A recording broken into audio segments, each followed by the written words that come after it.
Tässä makaa jouluhirvi. Pimeyteen uponneen Suomen metsän keskellä se märehtii.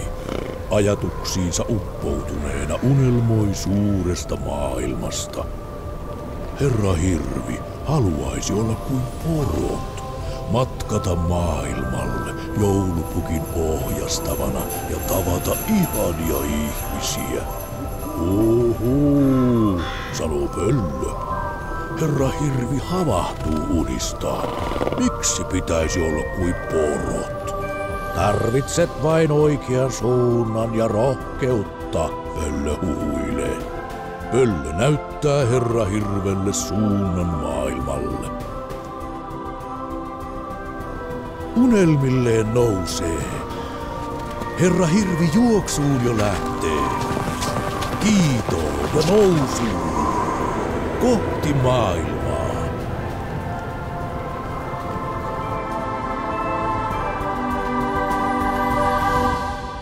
Uhu.